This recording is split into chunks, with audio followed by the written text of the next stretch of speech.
잠깐 같이 기도드리겠습니다.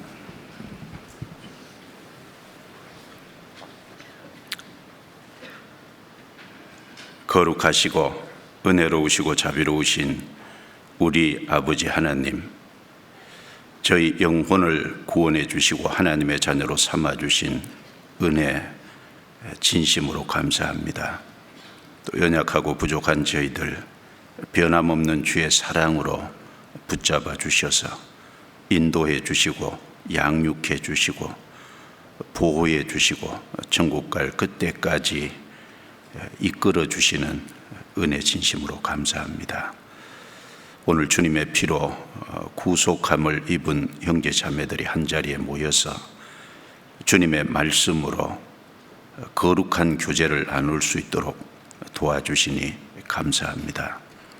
이 시간을 통해 하나님의 거룩한 말씀으로 우리 마음에 용기를 주시고 위로 주시고 힘 주시고 우리 신앙을 말씀 위에 든든히 세워주시기를 기도합니다. 또 혹 우리의 삶 속에 주님 모시기에 합당치 못한 언행이나 삶이 있다면 말씀의 빛 앞에 돌아보게 하시고 주님의 보혈과 말씀과 성령의 능력으로 깨끗이 해주셔서 남은 생에 이 세상에 썩어지고 없어질 것에서 구별되어 진리 가운데 더욱 살아갈 수 있도록 도와주옵소서. 주님의 복음이 전해지는 국내와 전 세계 모든 곳에 함께 해주셔서 주님의 역사를 더욱 나타내 주옵소서. 혹 이 자리에 함께하지 못한 형제 자매들이 있다면 어느 곳에 있든지 합당하신 은혜로 채워주시고 연약한 자, 또 여러 가지 시험과 곤란과 공고와 병 가운데 있는 분, 주님이 그 모든 상황을 아시오매 일일이 함께 해주시고 합당하신 은혜로 채워주시고 또 용기 주시고 힘 주셔서 주를 더욱 의지하고 바라보게 하시고 한 명도 실족하지 않을 수 있도록 붙들어 주옵소서. 주님 말씀이 전해주고 있는 공주 수양관에 함께 해주셔서 복음 말씀을 통해 참여된 모든 사람들이 구원을 받을 수 있도록 하나님의 은혜와 자비에 부탁합니다. 이 시간 모든 시종을 주께 의탁드리며 우리를 구원해 주신 주 예수님 이름으로 기도드리옵니다. 아멘.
예, 우리 찬양대 감사드립니다.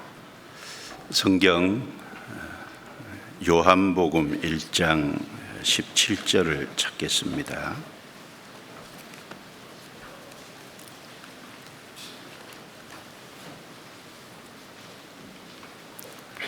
요한복음 1장 17절입니다.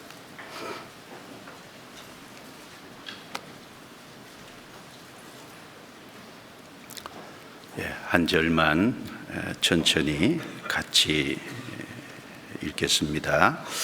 율법은 모세로 말미암아 주신 것이요 은혜와 진리는 예수 그리스도로 말미암아 온 것이라. 거기까지입니다. 학예 수양의 마지막 7차 수가 공주 수양관에서 진행되고 있습니다. 지금 이 시간이 복음을 증거하는 시간인데 초등부 3, 4학년, 5, 6학년 또 중등부, 고등부 또 믿음관, 또 소망관, 성인 또 은장에 이렇게 나누어서 복음이 쭉 증거되고 있을 것인데 참여된 모든 사람이 구원을 받았으면 좋겠다 간절한 마음이 생깁니다. 그래서 기도하는 마음으로 들어주시면 좋겠고요. 이번 7차가 마지막이라서 많은 분이 오신 것 같아요. 그 사전 접수는 7,855명, 현장 접수가 530명, 타차 수가 2,473명. 그래서 합쳐서 1,858명이 참석을 하셨고요. 어제 정심 식수 인원을 보니까 한 9,000명 가량 식사를 하셨고, 그리고 타차수에서 많이 오시니까 승용차를 많이 가지고 오셔서 승용차가 어제 저녁 9시 집계로 2,258대 엄청난 승용차가 들어와 있습니다.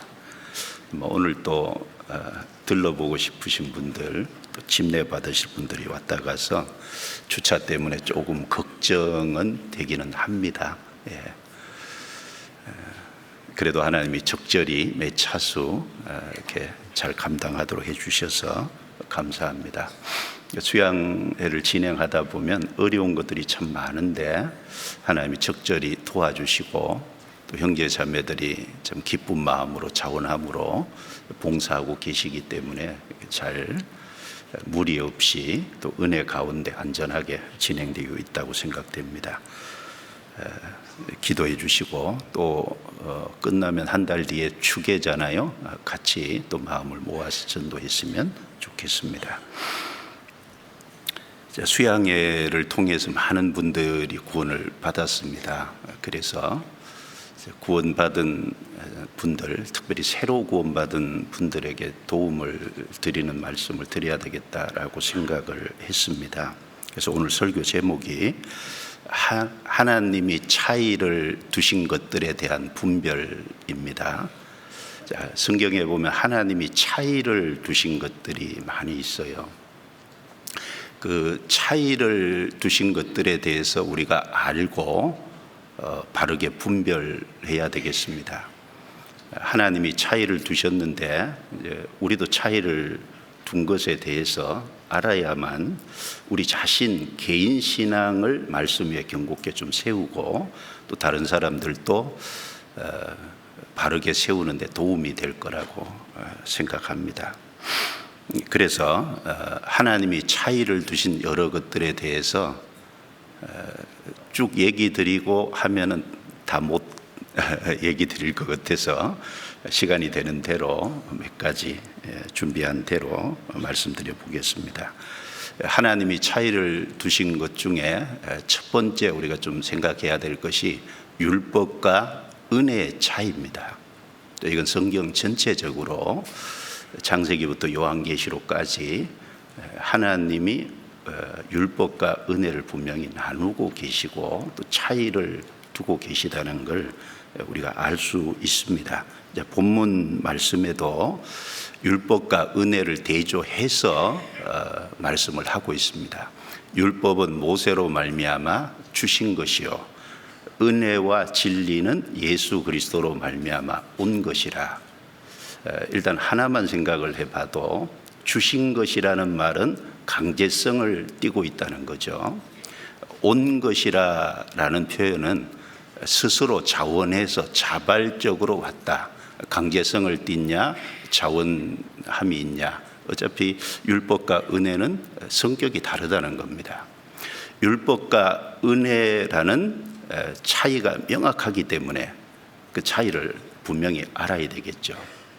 율법을 주신 목적하고 은혜를 주신 목적이 다릅니다. 그래서 이 차이를 알고 목적을 알고 바르게 적용할 때 개인의 구원도 확실해지고 또 다른 사람이 영원히 구원받는데도 도움이 될 것입니다. 그래서 먼저 율법부터 말씀을 드려보면 여기 17절에 율법은 모세로 말미암아 주신 것이요 라고 말씀했습니다. 율법은 하나님의 대표적인 속성이 공의와 사랑인데 그 하나님의 대표적인 속성 중에 공의라는 성품을 나타낸 것입니다. 그리고 강제적으로 주어진 것입니다. 사람은 자기가 죄가 있다는 사실을 몰라요. 그래서 하나님의 심판을 받고 영원한 멸망 가운데 떨어져야 될 위치에 있다는 사실을 모릅니다. 그래서 율법을 주신 목적은 하나님의 거룩하고 선하고 의로우신 그 성품과 기준이 무엇이라는 걸 알려서 그 하나님 앞에 자신을 비춰보게 함으로 자신의 죄를 발견하고 그리고 심판받을 위치에 있고 그리고 동시에 하나님께로 돌아와서 하나님의 용서를 구해야 된다고 하는 구원받기를 간절히 갈망하는 즉 회개를 위해서 주신 것이 율법입니다. 율법은 무엇을 위해 주셨다고요? 회개를 위해서 주신 거예요. 그래서 좀 몇 구절 찾아보겠습니다. 로마서 7장 로마서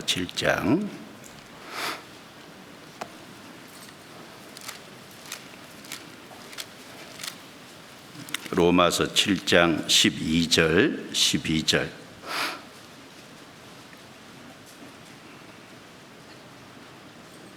같이 읽습니다.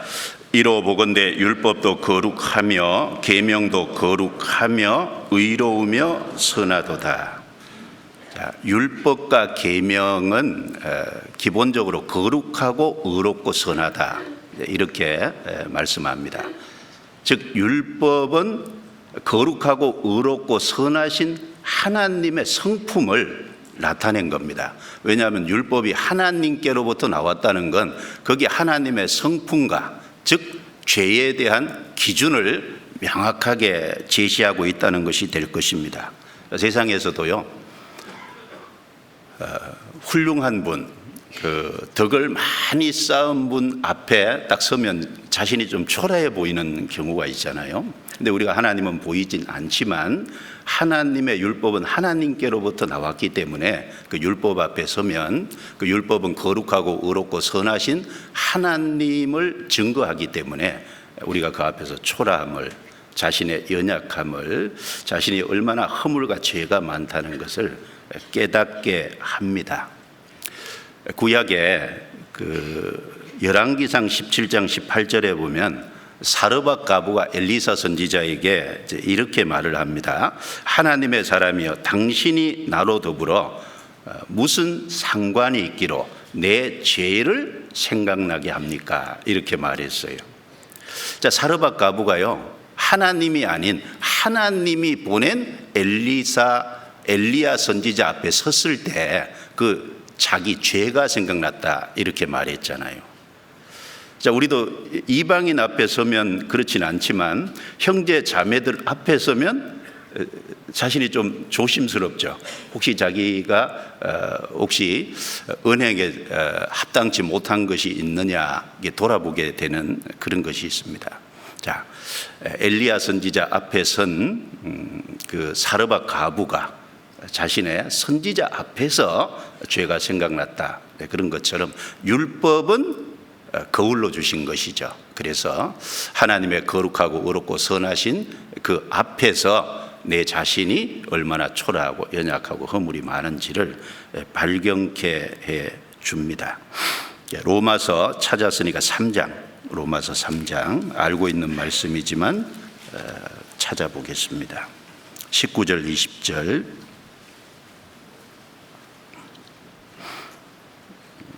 또 같이 읽어봅니다. 우리가 알거니와 무릇 율법이 말하는 바는 율법 아래에 있는 자들에게 말하는 것이니 이는 모든 입을 막고 온 세상으로 하나님의 심판 아래 있게 하려 함이니라. 그러므로 율법의 행위로 그의 앞에 의롭다 하심을 얻을 육체가 없나니 율법으로는 죄를 깨달음이니라. 자, 우리가 알거니와 우리가 반드시 알아야 된다는 말씀입니다. 여기 율법을 주신 목적, 사람이 이 율법을 통해서 뭘 알고 어떻게 행동해야 될지를 여기 분명히 나타내 줍니다. 이 로마서 3장 19절 20절 이 말씀을 하기 전에 로마서 3장 앞에부터 보면 하나님은 완전한데 사람은 철저히 타락되어 있다. 하나님 한 분만 선하고 의롭고 사람은 다 죄인이다. 이것을 앞에서부터 계속 논증하고 있어요. 4절에 보면 그럴 수 없느니라. 사람은 다 거짓되되 오직 하나님은 참되시다 할지어다. 건너뛰어서 10절입니다. 기록한 바 의인은 없나니 하나도 없으며 깨닫는 자도 없고 하나님을 찾는 자도 없고 다 치우쳐 한 가지로 무익하게 되고 선을 행하는 자는 없나니 하나도 없도다. 자, 하나님은 참되신데 사람은 거짓되다. 하나님은 의로운데 사람은 의롭지 못하다. 하나님은 선하신데 사람은 선하지 못하다. 의롭고 선한 사람은 한 사람도 없다. 이걸 분명히 계속 반복해서 논증을 하고 있습니다. 근데 이걸 사람이 안 받아들이잖아요. 아무리 말을 해도. 안 받아들이면 어떻게 하면 돼요? 어떻게 하면 돼요? 때려요? 때리면 안 되죠. 안 받아들이면 그 자신의 연약함과 허물, 자기가 죄인이 아니고 선하지 않고 거짓되다는 것을 알려줄 수 있는 무엇인가가 필요하잖아요. 그래서 하나님이 율법이라는 것을 거울로 주신 겁니다. 그걸 19절 20절에서 말씀을 하고 있죠. 그래서 율법을 주신 목적은 크게 세 가지인데 여기 첫 번째는 율법으로는 죄를 깨달음이니라. 십계명 앞에 서면 자기 죄가 10가지로 탁 드러나잖아요. 그래서 마태복음 19장에 보면 재물 많은 부자 청년이 예수님 앞에 나와서 예수님께 선한 선생님이여 내가 무슨 선한 일을 하여야 영생을 얻으리까 이렇게 질문을 했어요. 자, 무슨 선한 일을 해야 영생을 얻으리까? 자, 이 사람 자기가 선하다고 생각해요. 선한 일을 할 수 있다고 생각해요. 이 사람의 허물과 죄가 있다는 걸 깨닫게 해줘야 되잖아요. 그래서 선한 이는 오직 하나님 한 분이시니라 라는 답을 하시고 그 다음에 계명을 들이대셨잖아요. 살인하지 말라, 간음하지 말라, 도적질하지 말라, 거짓 증거하지 말라, 내 부모를 공경하라. 그 다음에 계명을 대셨거든요. 왜 계명을 대셨어요? 그 계명을 통해서 하나님의 성품과 기준을 통해서 자신을 비춰보라 라는 거였는데 그 재물 많은 청년은 끝까지 자기의 허물과 죄를 인정치 않았어요. 깨닫지 못하고 결국 예수님께 떠났습니다. 그래서 율법은 죄를 깨닫고 그 다음에 두 번째는 모든 입을 막고 라고 말씀하셨는데 무슨 입 막을까요? 나는 선하다. 그 입 제발 다물어라 그 말이죠. 내가 왜 지옥가? 입 다물어 그 말입니다. 죄가 있으면 다 물어야 되잖아요. 그 다음에 하나님의 심판 아래 있게 하려 함이니라. 심판 아래라는 건 뭐예요? 심판받을 위치에 세우는 게 목적이다, 그 말입니다. 죄를 깨닫고 입을 막고 심판받을 위치에 딱 세우게 하는 목적으로 율법을 주신 거예요. 즉 십계명을 주신 겁니다. 그러면 율법이 없을 때가 있었어요. 아담 때부터 모세까지는 율법이 없었잖아요. 그럼 율법이 없는 시대라고 죄가 없냐? 율법이 없는 시대에도 사람에게는 죄가 있었죠. 근데 그 죄를 문제는 인정치 않은 거예요. 그래서 인정하도록 하기 위해서 이 로마서 3장 19절 20절의 목적을 위해서 하나님이 모세 시대에 와서 율법을 주셨다라는 겁니다. 로마서 5장 13절 14절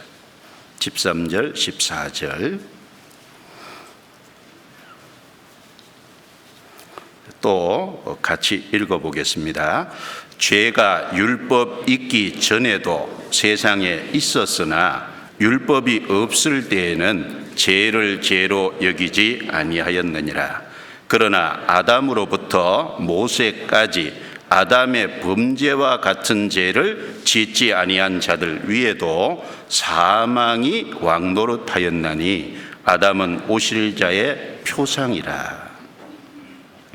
여기 죄가 율법 있기 전에도 세상에 있었으나, 자, 율법 있기 전이 아담부터 모세까지죠. 그 시대에도 죄가 있었죠. 왜냐하면 아담이 범죄하고 타락된 본성을 갖게 됐고, 그 아담의 타락된 본성을 물려받아서 모든 사람이 낳기 때문에 모든 사람은 죄인의 신분으로 죄의 기질을 갖고 났으니까 죄가 있죠. 그런데 문제는 죄가 있어도 죄를 죄로 여기지 않았다는 게 문제죠. 그래서 하나님께서 14절에 아담으로부터 모세까지 아담의 범죄와 같은 죄를 짓지 않은 자들 위에도 사망이 왕노릇했다. 그럼 아담부터 모세까지는 사람들이 죄를 인정하지 않았다고 해서 그러면 심판이 없는 시대냐? 아닙니다. 사망이 어떻게 했다고요? 왕노릇했다. 어차피 죄에 대한 것은 동일합니다. 죄는 알든 모르든 사망이 결국은 왕노릇할 수밖에 없어요. 그래서 하나님께서 모세 시대에 와서 율법을 주신 것은 죄를 죄로 인정치 않는 사람에게 죄를 깨닫게 하고 복음 앞으로 나와서 구원을 얻도록 하기 위해서 율법을 주신 겁니다. 그래서 이 율법은요, 옳은 사람을 위해서 세운 게 아니에요. 이미 죄를 지은 범법자를 위해서 죄를 깨닫게 하는 목적으로 세우신 겁니다. 그리고 문제는 죄를 인정치 않으면 복음 앞으로 안 나오잖아요. 그리스도 앞으로 나오지 않잖아요. 그래서 회개하고 그리스도를 받아들이기 위한 목적으로 율법을 주셨다라는 겁니다. 그래서 디모데후서 1장을 찾겠습니다. 디모데전서네요. 디모데전서, 죄송합니다. 디모데전서 1장 8절부터 11절까지입니다. 자, 이 말씀은 기니까 제가 읽겠습니다. 그러나 사람이 율법을 법 있게 쓰면 율법은 선한 것인 줄 우리는 아노라. 알 것은 이것이니 법은 옳은 사람을 위하여 세운 것이 아니요 오직 불법한 자와 복종치 아니하는 자며 경건치 아니한 자와 죄인이며 거룩하지 아니한 자와 망령된 자며 아비를 치는 자와 어미를 치는 자며 살인하는 자며 음행하는 자며 남색하는 자며 사람을 탈취하는 자며 거짓말하는 자며 거짓 맹세하는 자와 같이 이어서 11절까지 읽겠습니다. 기타 바른 교훈을 거스리는 자를 위함이니 이 교훈은 내게 말하신 바 복되신 하나님의 영광의 복음을 조침이니라.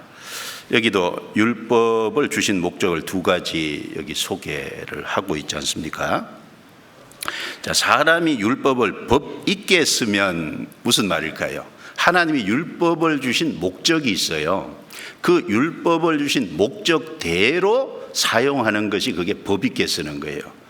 율법은 하나님의 공의로운 성품을 나타내고 죄를 깨닫게 하고 입을 막고 하나님의 심판 아래 세우기 위해서, 그래서 하나님을 떠나 있는 사람이 하나님께 돌아오도록 하고 용서를 구하도록 그 목적을 위해서 주셨는데, 그걸 지켜서 하나님 앞에 가려고 사용을 하면 그게 목적대로 쓰는 게 아니죠. 율법을 법 있게 쓰면 율법은 회개를 위해서 주신 겁니다. 그게 목적대로 쓰는 거예요.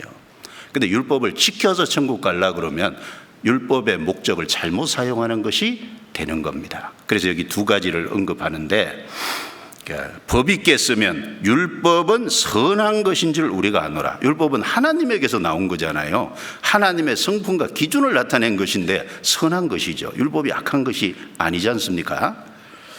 알 것은 이것이니 법은 옳은 사람을 위하여 세운 것이 아니다. 첫 번째, 율법을 주신 목적은 옳은 사람을 위해서 법을 세운 게 아니라는 겁니다. 국회에서 왜 자꾸 법을 만들어내요? 범죄자가 자꾸 생기니까 그 범죄자를 이제 범죄를 막기 위해서 세우잖아요. 그 범죄가 이루어지면 그걸 또 재판하기 위한, 거기에 형벌을 하기 위한 목적으로 세우잖아요. 그래서 법은 지킨 사람에게 상이고, 그리고 어긴 사람에겐 벌이 주어집니다. 상벌이 분명한 거죠.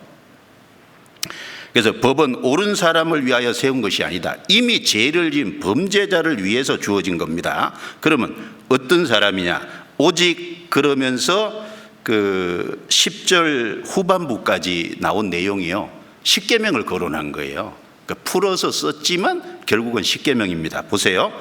불법한 자와 복종치 아니하는 자며 경건치 아니한 자와 죄인이며 거룩하지 아니한 자와 망령된 자며, 이건 하나님께 짓는 죄를 얘기한 거잖아요. 십계명의 1부터 4번까지는 하나님을 향한 계명입니다.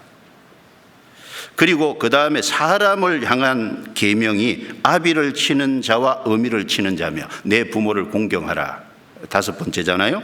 그 다음에 살인하는 자며 살인하지 말라, 음행하는 자며 음행하는지 간음하지 말라 그랬죠. 그래서 여기 음행하는 자와 남색하는 자며, 그 다음에 사람을 탈취하는 자며 도적질하지 마라. 도적질 중에 사람을 취해가지고 죽이는 건 가장 큰 죄죠. 사람을 탈취하는 도적질입니다. 그리고 거짓말하는 자며, 십계명의 9번째가 거짓 증거하지 말랍니다. 그 다음에 거짓 맹세하는 자와, 자, 그래서 율법은 옳은 사람을 위한 것이 아니라 이미 죄를 지은 범법자를 위한 것이다. 명확한 겁니다. 그리고 또 한 가지는 바른 교훈을 거스리는 자를 위함이다 그랬어요. 여기 바른 교훈을 거스린다. 이 바른 교훈이 뭐겠습니까? 11절에 이 교훈은 내게 맡기신 바 복되신 하나님의 영광의 복음을 쫓습니다. 복음을 거스리는 자를 위해서 주셨다는 거예요. 무슨 말일까요? 여러분, 복음을 받아들이려면 죄를 인정해야 복음을 받아들여요. 회개하고 복음을 믿으라 그랬잖아요. 그러니까 복음을 안 받아들이는 이유가 뭐예요? 하나님 계신 걸 모르고 하나님 앞에 돌아오는 회개가 안 됐기 때문에 복음을 거스리잖아요. 그래서 하나님을 알고 하나님 앞에 죄를 알고 죄를 깨닫고 하나님 앞에 돌아오도록, 그래서 복음을 받아들이도록 하기 위한 목적이다라는 겁니다. 그래서 율법을 법 있게 쓰는 것은, 율법은 범죄자에게 죄를 깨닫게 하고 그 다음에 회개함으로 복음을 받아들이게 하는 것이 목적입니다.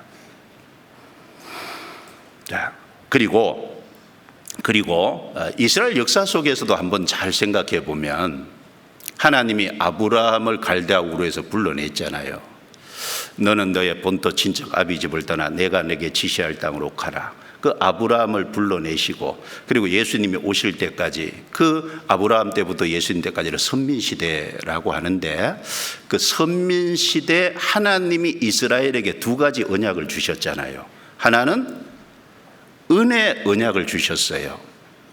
은혜 언약. 은혜 언약이라는 것은 하나님의 은혜를 믿음으로 구원을 받는 것이 은혜 언약이죠. 내 행위와 아무 상관없는 하나님 편에서 일방적으로 무조건 준비해서 주신 게 은혜 언약이고, 그 다음에 또 하나는 것은 행위 언약입니다.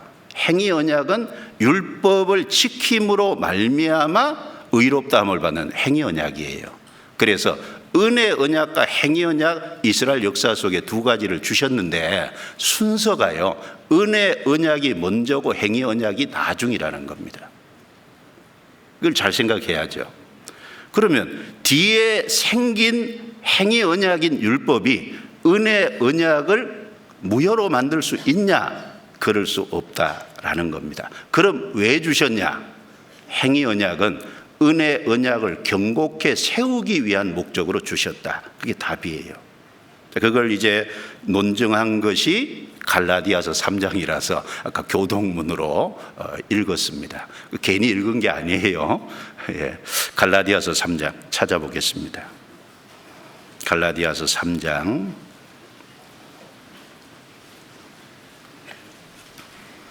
17절.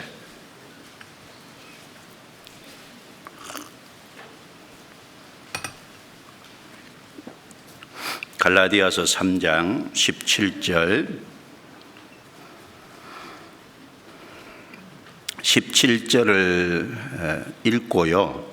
그 다음에 19절 17절을 읽고 건너뛰어서 19절. 찾으셨으니까 천천히 같이 읽어보죠. 내가 이것을 말하노니 하나님의 미리 정하신 언약을 430년 후에 생긴 율법이 없이 하지 못하여 그 약속을 헛되게 하지 못하리라. 19절입니다. 그런즉 율법은 무엇이냐? 범법함을 인하여 더한 것이라. 천사들로 말미암아 중보의 손을 빌어 베푸신 것인데 약속하신 자손이 오시기까지 있을 것이라. 하나님의 미리 정하신 언약을 430년 후에 생긴 율법이 없이 하지 못한다. 자, 하나님이 미리 정하신 언약이 뭡니까? 아브라함을 갈대아 우르에서 불러내면서 창세기 12장 2절에 보면 너는 복의 근원이 될지라. 땅의 모든 족속이 너를 인하여 복을 얻을 것이니라. 자, 그 복의 근원이 되고 땅의 모든 족속이 너로 인해서 복을 얻을 것이라는 것은 이스라엘 역사 속에 바로 예수라는 그리스도 구세주를 보내줄 것에 대한 약속이고, 구세주가 오셔서 십자가에 모든 사람의 죄짐을 짊어지고 형벌을 대신 받음으로 죄값을 다 치르시고, 이제 그 완성된 복음이 전 세계에 전해짐으로 회개하고 믿는 사람은 구원받는, 행위가 아니라 은혜죠. 오로지 하나님 편에서 준비하신 그 은혜를 믿음으로 구원받는, 그걸 누구에게? 이스라엘 역사를 봐도 아브라함에게 먼저 약속했다는 겁니다. 그리고 창세기 22장에 가면 아브라함이 독자 이삭을 하나님께 드렸을 때 그 창세기 22장 17절 말씀에도 내 씨로 말미암아 천하 만민이 복을 얻으리라. 바로 내 씨는 그리스도를 가리키고, 그리고 더 시간이 지나가서 창세기 26장 4절에 이삭에게도 내 자손으로 말미암아 천하 만민이 복을 얻으리라. 창세기 28장 14절에 야곱에게도 내 자손으로 말미암아 천하 만민이 복을 얻으리라. 아브라함에게, 이삭에게, 야곱에게 계속 반복해서 그 그리스도로 말미암은 은혜 언약을 말씀하셨다는 거예요. 그리고 야곱 시대에 애굽에 들어가서, 애굽에 몇 년이 있었습니까? 여기서 말하는 430년은 애굽에 있었던 기간을 말해요. 출애굽기 12장 31절에 보면 430년이 마치는 그 날에 하나님의 군대가 애굽에서 나왔다라고 말씀을 하고 있습니다. 그래서 종살이한 건 400년이지만 실제 애굽에 거한 것은 430년이에요. 그러면 그리고 나서 이스라엘 민족을 애굽에 건져내서 시내산에 갔을 때 십계명이 기록된 두 돌판 율법을 주셨잖아요. 아브라함, 이삭, 야곱에게 계속 은혜 언약, 그리스도로 말미암아 믿음으로 구원받는 진리를 얘기하시고 그 다음에 430년 후에 율법을 주셨다는 거예요. 그러면 이 율법이 이미 약속하신 언약을 무효로 만들 수 있냐? 성경에 없다라는 겁니다. 여러분, 사람이 어떤 언약을 해도요 쉽게 무효로 만들 수 없잖아요. 근데 하나님이 약속하신 그 약속 언약을 어떻게 무효로 만들겠어요? 그러면 율법은 왜 주셨냐? 이런 문제가 생기잖아요. 율법을 주신 목적은 하나입니다. 그리스도가 오시면 그리스도를 받아들일 수 있는 준비를 한 거예요. 그래서 19절에 그런즉 율법은 무엇이냐? 율법을 왜 주셨냐? 은혜 다음에 율법을 왜 주셨냐는 겁니다. 범법함을 인하여 더한 것이라. 인간의 죄를 범함으로 해서 그 범법자를 위해서 더한 것이라는 건 추가로 더해진 거다라는 겁니다. 그래서 천사들로 말미암아 중보의 손을 빌어 베푸신 것인데 약속하신 자손이 오시기까지 있을 것이라. 약속하신 자손이 누굽니까? 아브라함에게도 내 자손으로 말미암아, 이삭에게도 내 자손으로 말미암아, 야곱에게도 내 자손으로 말미암아 천하 만민이 복을 얻으리라. 바로 그 자손은 그리스도를 가리키지 않습니까? 그 그리스도로 말미암아 그 구원받을 것, 생명을 주실 걸 약속했는데 그 약속하신 자손이 오시기까지 있을 것이라 그랬어요. 오시면 율법은 물러나야죠. 바로 구약, 그래서 2000년 이스라엘 역사는요 그리스도를 받아들이기 위한 준비예요. 무슨 뜻이냐? 율법으로서는 하나님 앞에 나아갈 수 없는 걸 깨닫게 하고 율법 앞에서 자기 죄를 발견케 하기 위한 목적으로 주셨습니다.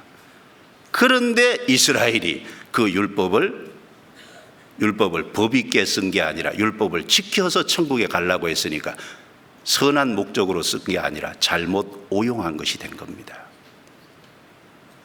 그래서 그리스도가 오시기까지입니다. 그 다음에 더 넘어가서 23절입니다. 23절부터 25절까지 또 같이 읽어보겠습니다. 믿음이 오기 전에 우리가 율법 아래 매인 바 되고 계시될 믿음의 때까지 갇혔느니라. 이같이 율법이 우리를 그리스도에게로 인도하는 몽학 선생이 되어 우리로 하여금 믿음으로 말미암아 의롭다함을 얻게 하려 함이니라. 믿음이 온 후로는 우리가 몽학 선생 아래 있지 아니하도다. 여기 잘 보시면 믿음이 오기 전에라는 말씀이 있고 또 25절에 믿음이 온 후로라는 말씀이 있고 또 23절에 계시될 믿음이라는 말씀이 있습니다. 그리고 24절에 율법이 우리를 그리스도에게로 인도하는 몽학 선생이 되어 라고 했습니다. 우리 개인적으로도 보면 믿음이 오기 전이 있죠. 그리고 믿음이 이루어진 계시된 믿음이 딱 주어진 때가 있고 그 다음에 믿음이 주어진 이유가 있어요. 그래서 믿음이 오기 전에 모든 사람은 아담 안에서 났고 어디 안에서 났어요? 율법 안에서 났잖아요. 그래서 우리는 율법이라는 것에 딱 갇힌 겁니다. 왜? 율법은 죄를 깨닫게 하고 입을 막고 심판받을 위치로 끌고 와서 거기 세우는 거니까 우리는 아담 안에서 난 동시에 율법 아래 난 거예요. 그래서 율법은 우리를 그리스도에게로 인도하는 몽학 선생이다 그랬는데, 이 성경 기록될 당시에 몽학 선생은 어린 아이들을 돌보는 선생을 몽학 선생이라 그래요. 어떤 그 부잣집에, 어떤 명망 있는 집에 한 아이가 태어났는데, 그 아이가 성장해서 이제 학교에 가기 전까지 그 아이를 돌봐주는 기초적인 것을 돌봐주는 어린아이를 돌보는 선생이 몽학 선생입니다. 그리고 갈라디아서 4장에는 그것을 후견인과 청직이다 이렇게 표현을 했어요. 그래서 우리 속에 믿음이 이루어지기 전까지 우리도 율법 아래 있는 거예요. 율법을 통해서 죄를 발견하고, 그리고 하나님께 돌아가야 되겠다라는 걸 알고 그리스도에게 나가잖아요. 거울을 통해서 자기의 허물을 발견하고, 물에 가서 씻듯이 율법이라는 걸 통해서 내 자신의 허물과 죄와 심판을 발견하고 그리스도에게 나가서 씻는 거지 않습니까? 그리스도에게로 가서 죄 용서를 받습니다. 그래서 이제 그리스도를 받아들여 믿음으로 구원을 받은 사람은 몽학 선생 아래 있지 않다라는 말은 율법 아래 있지 않다라는 말입니다. 그래서 구원받은 이후에는 심판과 정죄 율법에서는 이제 벗어났잖아요. 거기에서는 이제 완전히 벗어났습니다. 그래서 율법의 목적이 무엇인지를 쭉 말씀을 드렸습니다. 율법을 법 있게 쓰는, 율법을 올바로 알고 율법을 주신 목적대로 사용하는 것이 옳겠죠. 그리고 이제 율법을 통해서 죄를 깨닫고 이제 심판받을 위치에 있다는 것을 안 사람, 그래서 그리스도에게 나온 사람을 구원하는 것은 은혜지 않습니까? 은혜는 우리를 구원합니다. 그래서 요한복음 1장 다시 넘어가 보죠. 17절.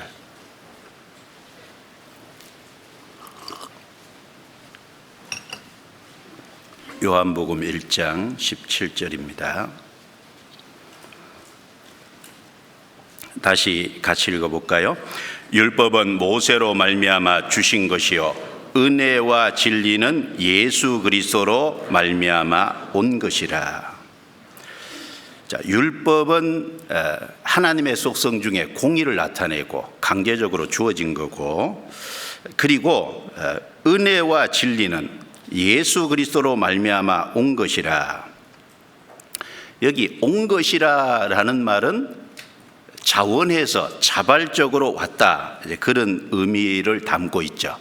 그리고 이 은혜는 하나님의 공의와 사랑의 속성 중에 특별히 사랑의 속성을 나타내 주는 것이 은혜잖아요. 은혜. 하나님이 우리를 구원하는 계획을 우리가 부탁해서 세운 게 아니죠. 하나님이 사람 속에 하나님의 형상대로 지음받은 영혼이 있기 때문에, 그 영혼이 하나님을 떠나서 영원히 멸망받을 지옥에 갈 수밖에 없기 때문에, 그 사람의 영혼을 사랑하기 때문에 하나님 편에서 영원 전부터 독생자 예수 그리스도를 보내주실 구원 계획을 하나님 편에 세웠잖아요. 그래서 예수님이 그 계획대로 오셔서 십자가에 죽어서 우리의 모든 죄값을 치러놨습니다. 그래서 그것이 하나님 편에서 시작된 거잖아요.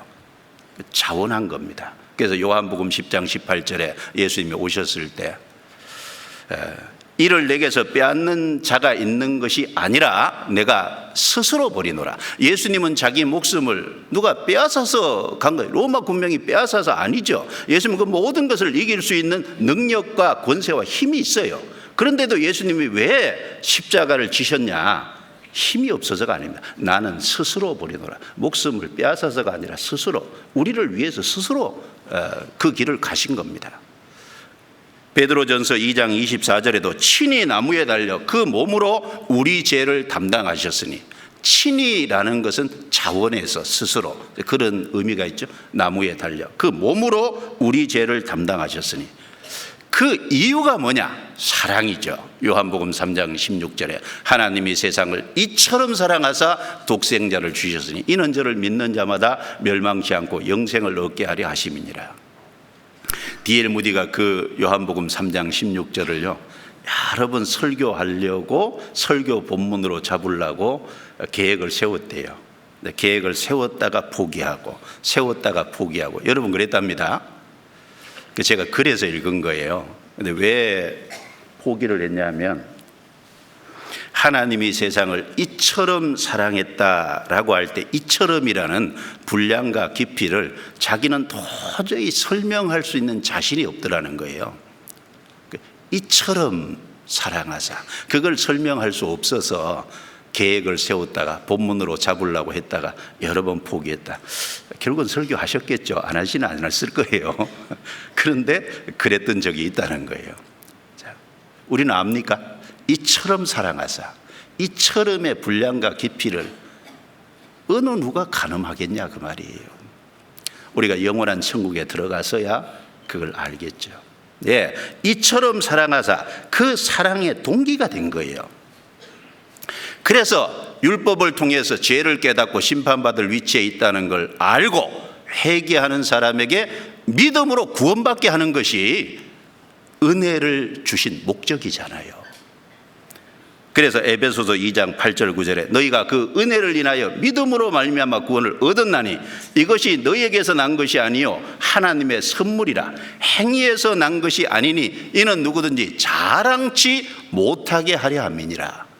그래서 율법과 은혜는 분명한 차이가 있고 목적이 다르고 율법과 은혜를 주신 목적을 잘 알고 목적대로 사용할 때 한 사람이 구원을 받을 수 있는 겁니다. 그래서 구약 이스라엘 역사도 보면요, 모세는 율법을 받은 대표잖아요. 그래서 모세는 가나안 땅에 들어가지 못했어요. 느보산에서 죽었어요.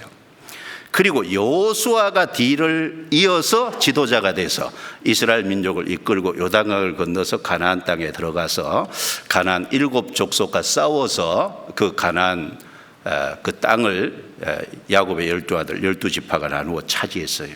그러면 모세는 왜 가나안 땅에 못 들어갔냐? 물론 모세가 잘못한 이유가 있어요. 그러나 또 동시에 교훈적으로 모세는 율법의 대표예요. 율법으로는 자기 행위로는 자기 의로는 가나안은 천국의 그림자잖아요. 천국에 못 들어간다는 걸 명확하게 하신 겁니다. 그리고 여호수아의 뜻은 뭐죠? 여호와는 구원이시다라는 뜻입니다. 즉 여호수아는 예수라는 뜻이에요. 구원이라는 뜻입니다. 바로 예수님이 완성하신 은혜의 복음을 믿음으로만 천국에 들어갈 수 있다는 걸 모세가 못 들어가고 여호수아가 이끌고 들어간 것을 통해서 명확히 보여주신 겁니다. 은혜는 예수 그리스도로 말미암아 온 것이라. 자원해서 우리를 사랑해서 하나님이 하신 놀라운 일입니다. 우리는 그 예수 그리스도를 발견했어요. 그래서 믿음으로 구원을 얻었습니다. 예수 그리스도를 얻었다는 건 다 얻은 거예요. 골로새서 2장에 보면 하나님의 비밀인 그리스도를 깨닫게 하려 함이라. 그 안에는 지혜와 지식의 모든 보화가 감추어져 있다. 자, 우리는 예수 그리스도를 발견했고 예수 그리스도가 우리 속에 오셨어요. 우리는 예수 그리스도를 가진 사람이 된 겁니다. 그 안에는 지혜와 지식의 모든 보화가 감추어져 있다. 무슨 보화요? 신앙생활하는 가운데서 우리가 필요한 지혜와 지식이 그 그리스도 안에 다 있잖아요. 그리고 우리가 영원한 천국에 들어갔을 때 우리에게 주시고자 하는 것이 그 예수 그리스도 안에 다 있잖아요. 그리고 그 예수 그리스도를 통해서 하나님이 어떤 분이신지 우리는 깨달아 가잖아요. 그리스도를 알 때 그리스도를 통해서 우리는 하나님의 진짜 모습을 볼 수 있는 거거든요. 자, 그래서 은혜와 진리는 예수 그리스도로 말미암아 온 것이라. 우리에게 은혜로 주어진 것입니다. 그래서 모세와 이제 바울 사도, 모세와 구원받은 성도 이렇게 비교했을 때 모세는 정죄의 직분이죠. 그리고 바울 사도는 은혜의 복음을 증거한다라는 의미에서 살리는 직분, 죽은 영혼을 살리는. 정죄의 직분은 죽이는 거고 그 다음에 은혜는 살리는 거잖아요. 그 차이가 있듯이 그 모세가 가진 율법의 직분도 하나님께로서 하나님의 성품과 기준을 나타내는 거니까 영광이 있지만 은혜는 훨씬 더 영광스럽죠. 그래서 우리가 그 은혜를 받고 우리도 바울처럼 여러분 전부자가 아닐지라도 그 은혜를 받고 은혜를 전하는 사람이 됐잖아요. 이게 얼마나 영광스럽고 엄청난지에 대해서 한번 깊이 생각을 해봐야 돼요. 자, 성경 고린도후서 3장입니다. 고린도후서 3장.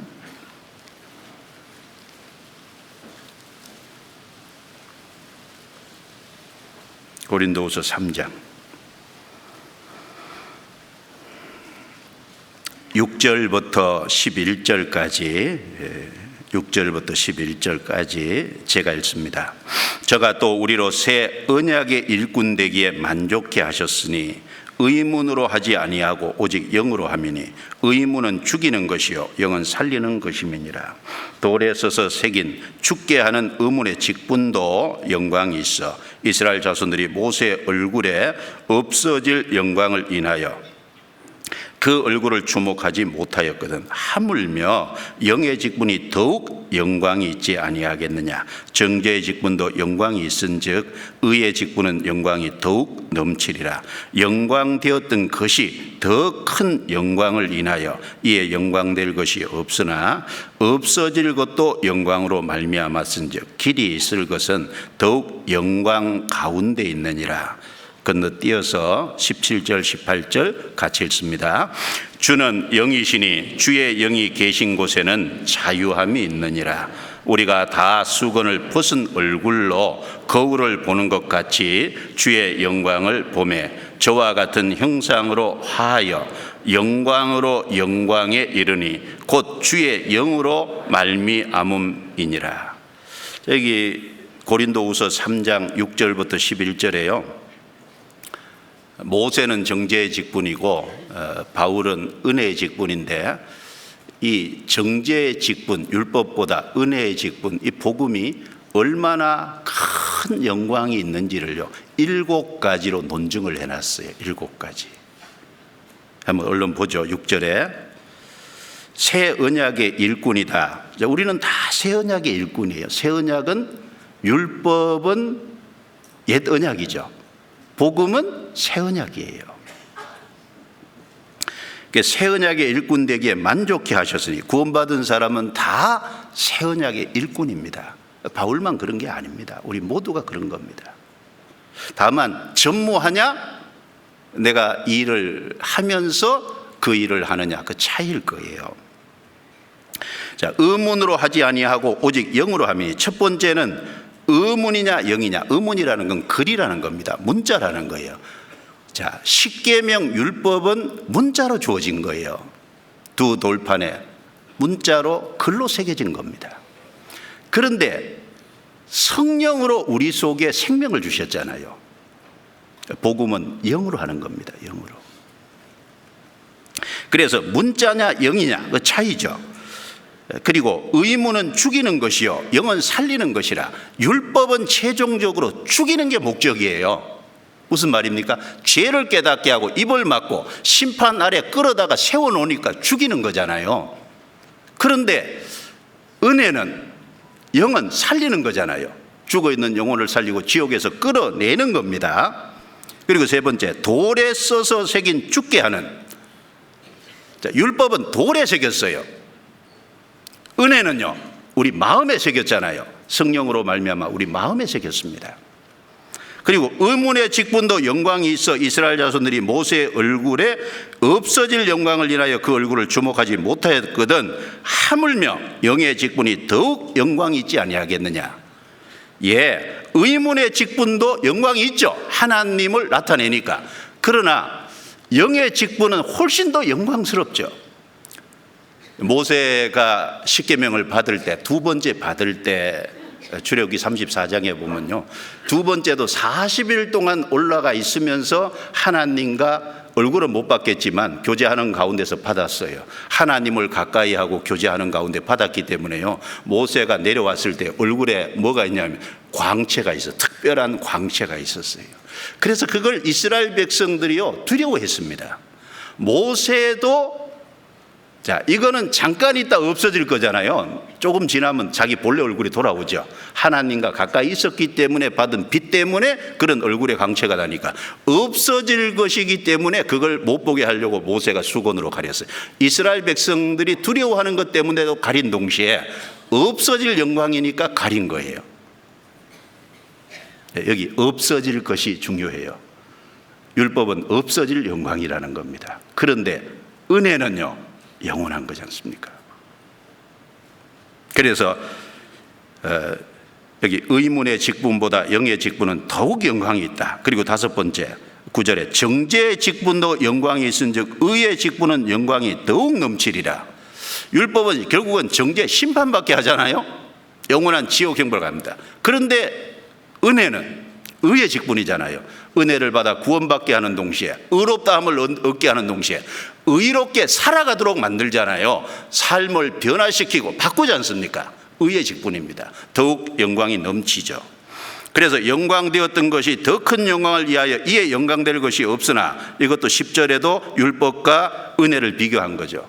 율법도 영광되었던 겁니다. 그런데 더 큰 영광은 은혜잖아요. 그걸 위해서 더 이상 영광될 것이 없다, 그 말입니다. 율법은. 그리고 일곱 번째, 없어질 것도 영광으로 말미암았은즉. 이 없어질 것이라는 게 율법이 없어진다는 것보다도 모세가 율법을 받으면서 얼굴에 광채가 나는데 그 영광은 없어질 것이잖아요. 그런데 구원을 받은 사람이 받은 영광은요, 없어지지 않는 겁니다. 길이 있을 겁니다. 왜냐하면 17절에 주의 영이 계신 곳에는 자유함이 있느니라. 우리를 구원받게 하시는 동시에 점점 더 세상에 얽매였던, 죄에 얽매였던 것에서 벗어나게 하고 자유롭게 삶 속에서 만들어가는 동시에 여기 우리가 다 수건을 벗은 얼굴로 거울을 보는 것 같이 주의 영광을 보며 지금도 주의 영광을 보고 있습니다. 그리고 신앙 안에서 성장하면서 점점 더 주의 영광을 봅니다. 그리고 최종적으로는 가장 영광스러운 영원한 천국에 들어갈 거예요. 영광스러운 주님의 얼굴을 보게 될 겁니다. 거기 주님과 영원히 함께 할 거예요. 길이 있을 겁니다. 그래서 여기 7가지로 쭉 논증을 해놨는데, 자, 율법과 은혜는 분명한 차이가 있고 목적도 다르고, 율법에 비해서 은혜가 훨씬 더 영광스러운, 우리는 그 그리스도를 얻고 구원을 받아서 은혜로 믿음으로 구원을 받아서 정말 존귀한 신분이 됐습니다. 그러면 이걸 자랑스럽게 생각하고 영광스럽게 생각하고 어떻게 살아야 될까요?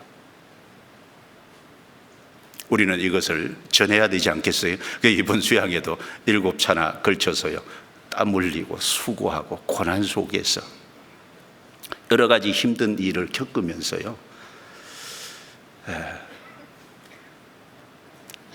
6차 때요, 차가 2,500대 이상이 들어왔어요.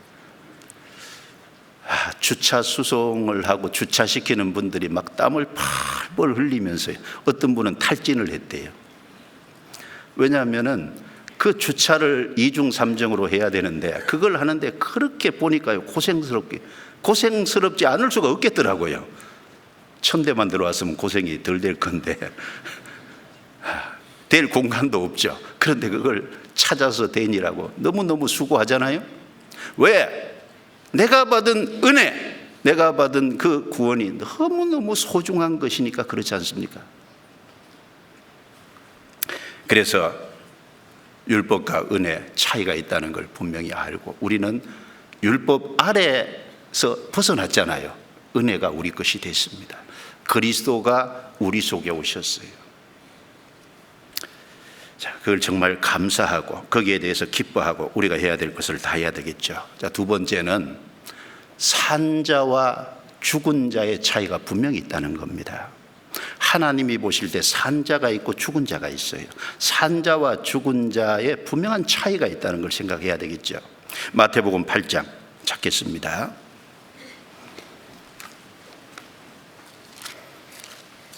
마태복음 8장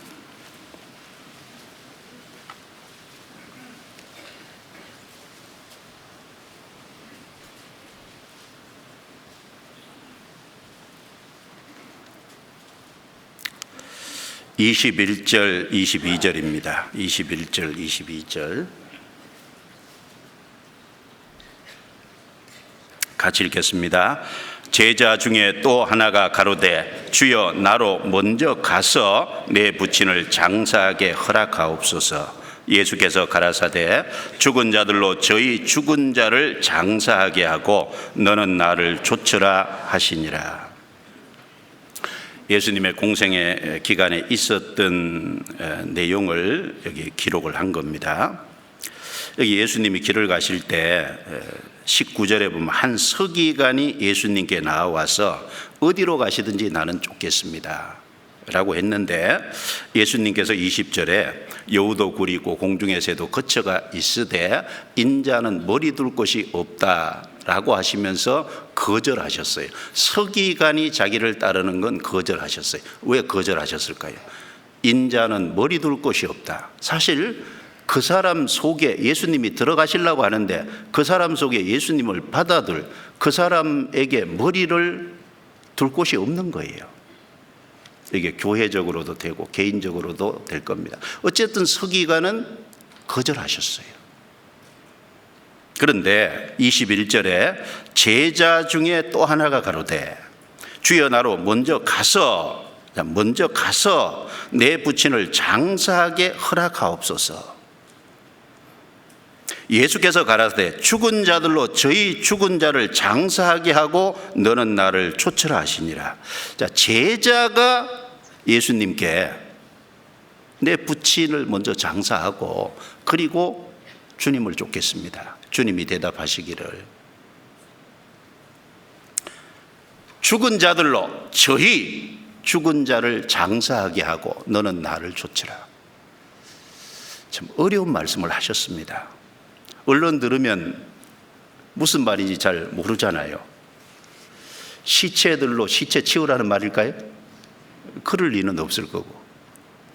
자, 예수님은 두 종류의 죽음이 있다라는 것을 언급하신 거잖아요. 죽은 자들 앞에는 복수예요. 이것은 육신은 살아있지만 영혼이 죽은 자들을 가리키죠. 뒤에 나오는 죽은 자는 단수입니다. 이것은 육신이 죽은 자를 가리켜요. 즉 죽은 자들로 저희 죽은 자를 장사하게 하라는 것은 이제 육신은 살아있지만 영혼이 죽은 자들로 그 육신까지 죽은 자를 장사하게 하라 그 말이에요. 그리고 너는 나를 좇으라 라고 말씀했습니다. 예수님은 산자와 죽은 자의 차이를 말씀하신 겁니다. 여러분, 산자와 죽은 자는 차이가 있어요. 산자가 있고 죽은 자가 있습니다. 그리고 이것은 단순히 장래 얘기를 하기 위한 것이 아니라 산자가 있고 죽은 자가 있고 산자와 죽은 자는 분명히 차이가 나고 산자와 죽은 자의 할 일이 다르다는 것을 교훈하시기 위해서 이 말씀을 하신 겁니다. 산자는 산자로서 할 수 있는 일이 따로 있어요. 죽은 자는 죽은 자로서 할 일이 따로 있습니다. 산자와 죽은 자는 명확히 차이가 납니다. 여러분, 육신의 죽음만 있는 것이 아니고요, 영혼이 죽는 죽음도 있다는 사실을 아셔야 돼요. 에덴 동산에서 하나님께서 창세기 2장 17절에 보면 아담에게 선악을 알게 하는 나무 실과는 먹지 마라, 먹는 날에는 정령 죽으리라 라고 말씀하셨어요. 그런데 아담은 그 하나님의 말씀에 불순종해서 선악과를 먹었음에도 불구하고 창세기 5장에 보면 930살까지 살았잖아요. 그럼 먹는 날에는 정령 죽으리라 라고 말씀하신 그 하나님의 말씀은 부도난 것일까요? 그 하나님이 거짓말을 하신 걸까요? 그럴 수 없잖아요. 예, 아담이 먹는 날 죽은 것이 있습니다. 아담이 불순종하고 죄를 지음으로 말미암아 육신은 930살까지 살았지만 영혼이 죽었어요. 여러분, 죄로 말미암아 영혼이 죽는 죽음도 있다는 사실을 알아야 돼요. 성경 에스겔서 18장입니다. 에스겔 18장 4절입니다.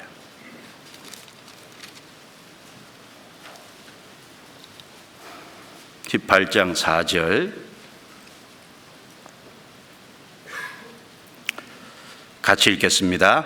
모든 영혼이 다 내게 속한지라. 아비의 영혼이 내게 속함같이 아들의 영혼도 내게 속하였나니 범죄하는 그 영혼이 죽으리라. 자, 모든 영혼이 다 내게 속한지라. 모든 영혼은 하나님께 속했어요. 범죄하는 그 영혼이 죽으리라. 이스라엘의 속담에요, 아비가 신포도를 먹었는데 아들의 이가 시다. 그게 이제 속담으로 내려오는 거예요. 내가 다시는 이것을 쓰지 못하게 하리라. 각 사람은 그 자신의 죄로 말미암아 영혼이 죽는다는 걸 말씀한 겁니다. 건너뛰어서요 20절에도 보시면 같은 말씀을 반복하고 있어요. 또 같이 읽어볼까요? 범죄하는 그 영혼은 죽을지라. 아들은 아비의 죄악을 담당치 아니할 것이요 아비는 아들의 죄악을 담당치 아니하리니 의인의 의도 자기에게로 돌아가고 악인의 악도 자기에게로 돌아가리라. 범죄하는 그 영혼은 죽을지라. 우리가 하나 알아야 될 건 육신의 죽음만 있는 것이 아니고 죄로 말미암은 사람의 영혼이 죽는 이 문제도 있다는 겁니다. 모든 사람은 아담 안에서 날 때부터 그 영혼이 죽어서 났어요. 결국은 타락된 기질을 갖고 나고 그리고 그 죄의 기질을 사용해서 죄를 짓고 삽니다. 예수님이 왜 이 땅에 오셨습니까? 그 죽은 영혼을 살리기 위해서 살려주는 영으로 오신 거잖아요. 성경 고린도전서 15장입니다. 15장 45절.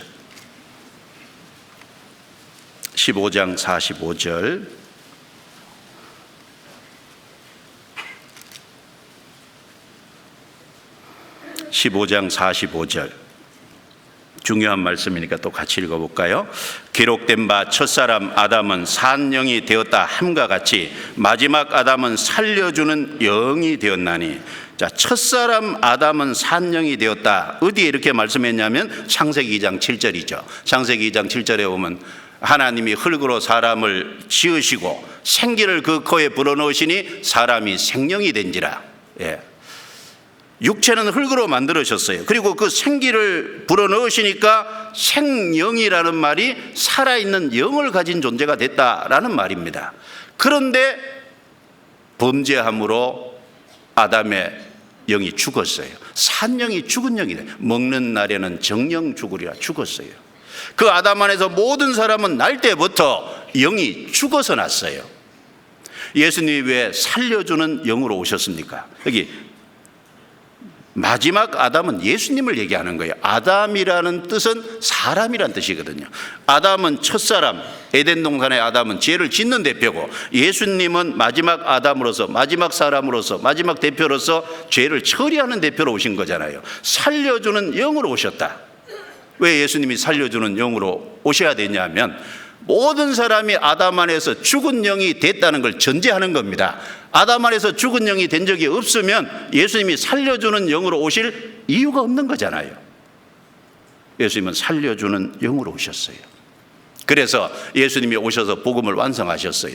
그 복음이 전해지는 가운데 누구든지 회개하고 믿으면 죄로 말미암아 영혼이 죽었기 때문에 죄사함을 받을 때, 죄사함이 성령의 도움으로 확실히 믿어질 때 영혼이 살아나는 거예요.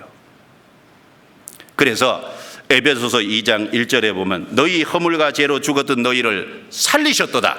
허물과 죄로 죽었던 영혼을 살렸다고 얘기했어요. 그럼 어떻게 살아났냐? 이사야 55장 3절에 너희는 귀를 기울이고 내게 나와 들으라. 그리하면 너희 영혼이 살리라. 영혼이 살리라. 어떻게 해요? 귀를 기울이고 잘 들으면 살아나요. 뭘 들어야 될까요? 개돈 얘기? 복음이죠. 복음 속에 제사함의 내용이 있잖아요. 우리 죄를 예수님 피가 다 사했다는 그 예수 그리스도와 복음에 관해서 쭉 귀를 기울이고 들을 때, 마음을 열고 들을 때, 그 복음의 내용이 우리 속에 믿어지잖아요. 죄를 사함받잖아요. 허물을 사함받잖아요. 그때 그 죄를 용서받는 것을 깨닫게 해주시는 성령께서 우리 속에, 영혼 속에 들어오셔요. 그래서 죽은 영혼이 살아납니다. 그리고 성령께서 우리 속에 내주하시잖아요. 그래서 삶의 가치관이 바뀌고 목적이 바뀌게 되는 겁니다. 그래서 구원받은 사람은 영원히 살아난 사람이에요. 그리고 구원받은 사람은 생일이 2번 있는 사람이에요. 한 번은 육신적인 생일, 어머니 뱃속에 태어난 날, 또 한 번은요, 성령으로 말미암아 죄 사함 받은 사실이 우리 속에 믿어질 때, 성령으로 말미암아 하나님의 자녀로 탄생하는 2번째 탄생이잖아요. 여러분, 생일이 한 번 있는 사람은 2번 죽습니다. 그런데 생일이 2번인 사람은 한 번만 죽으면 돼요. D.L. 무디는 복음을 확실히 깨우친 사람이잖아요. 그 교회학교 교사가 자기에게 복음을 들려줘가지고 그 복음을 듣는 속에서 확실하게 믿음을 깨우치고 죄사함 받고요, 너무너무 기뻐가지고 어머니에게 편지를 썼다 그러잖아요. 자기가 몇 년 몇 월 며칠 이제 자기가 하나님의 자녀로 새롭게 태어났다고 어머니 기뻐해 달라고. 나중에 무디가 설교하는데 이런 설교를 했다 그러죠.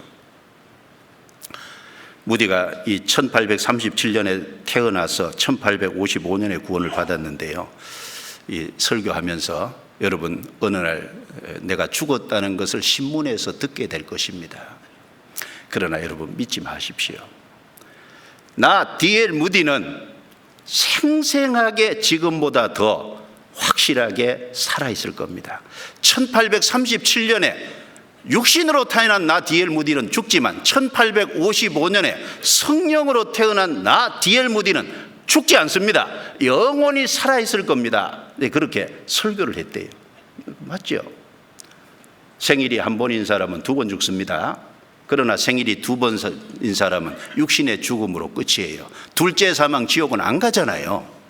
네, 영원히 삽니다. 그래서 하나님이 보실 때 산자가 있고 죽은 자가 있다는 거예요. 산자와 죽은 자는 명확하게 차이가 있죠. 구원받은 사람은 영원히 살아난 산자입니다. 이 구원을 받은 사람이요, 육신에 빠져가지고 죽은 자처럼 살아도 하나님은 산자라고 하십니다. 산자. 살아있으니까 거기서 일어나라고 하시잖아요. 에베소서 5장 보겠습니다. 14절. 에베소서 5장 14절.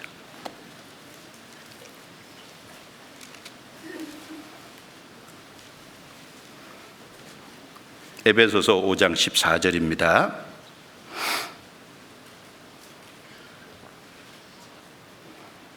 자, 같이 읽어보겠습니다. 잠자는 자여 깨어서 죽은 자들 가운데서 일어나라. 그리스도께서 내게 비치시리라 하셨느니라. 죄송합니다. 앞에 게 안 보였어요. 자, 그러므로 이르시기를 잠자는 자여 깨어서 죽은 자들 가운데서 일어나라. 누구에게 얘기했냐면 그 앞에 보면 8절에요. 너희가 전에는 어둠이 이제는 주 안에서 빛이라. 빛의 자녀들처럼 행하라. 구원을 받아서 하나님의 자녀가 된 사람에게 하신 말씀이잖아요. 잠자는 자여 죽은 자여 안 했죠? 네. 구원을 받았음에도 불구하고 신앙이 좀 퇴보해서 육신에 빠져 살지라도 죽은 자여 이렇게 말하는 게 아니고요, 잠자는 자여. 무슨 말입니까? 잠자는 자는 일어나잖아요. 산자입니다. 산자. 하나님은 산자라고 얘기하십니다. 깨어서 죽은 자들 가운데서 일어나라. 그리스도께서 내게 비치시리라. 여러분, 너무 길을 가다가 피곤했어요. 그냥 밤인데 잠이 들었는데 아침에 일어나 보니까 주변에 죽은 사람이 질비하게 시체로 있는 그 가운데서 잤다면요, 얼마나 소스라치게 놀랐겠어요.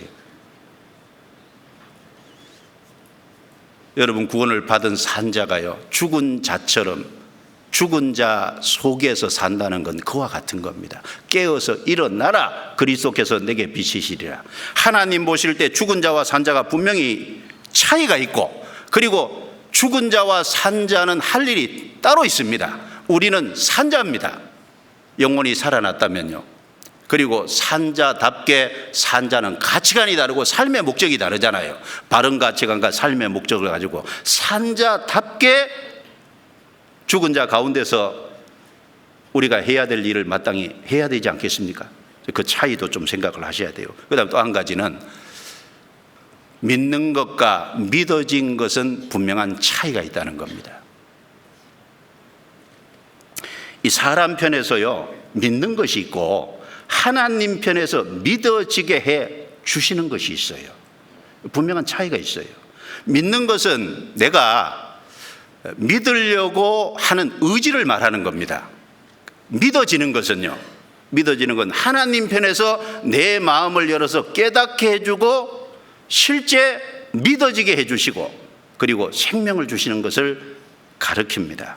그래서 믿는 것과 믿어진 것의 차이를 통해서 우리가 생각할 수 있는 것은 틀림없이 하나님 편에서 우리 마음을 열어서 깨닫게 해주시고 성령께서 인을 쳐주시는 성령의 역사가 분명히 있다는 것을 생각할 수 있어요.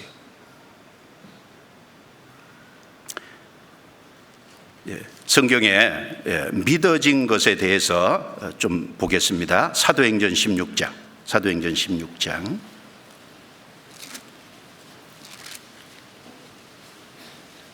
사도행전 16장 14절입니다. 14절. 13절 14절. 같이 읽어볼까요? 안식일에 우리가 기도처가 있는가 하여 문밖 강가에 나가 거기 앉아서 모인 여자들에게 말하더니 두아디라 성의 차주 장사로서 하나님을 공경하는 루디아라 하는 한 여자가 들었는데 주께서 그 마음을 열어 바울의 말을 청종하게 하신지라. 여기 잘 보시면 14절에 주어가 둘이에요. 하나님을 공경하는 루디아라 하는 한 여자가 들었는데, 루디아가 들었는데 주께서, 뒷부분은 주어가 주님이죠. 그 마음을 열어 바울의 말을 청종하게 하신지라. 루디아는요, 들었어요. 주께서 루디아의 마음을 열어주셨어요. 그리고 바울의 말을 청종하게 하신지라 라고 말씀했죠. 이것이 성령이 인정해 주시는 믿음입니다. 사람은 들으려고 해야 돼요. 사람은 마음을 열고 들어야 됩니다. 들으려고 할 때 하나님께서 역사하셔서 마음을 활짝 열어주시고 그리고 믿어지게 해주신 성령의 인치심, 성령의 역사가 분명히 있다는 거예요. 그래서 성경에 계시된 믿음 그리고 받은 믿음, 이런 표현을 성경에 쓰는 겁니다. 성경 아까 갈라디아서 3장 찾았는데 다시 보겠습니다. 갈라디아서 3장.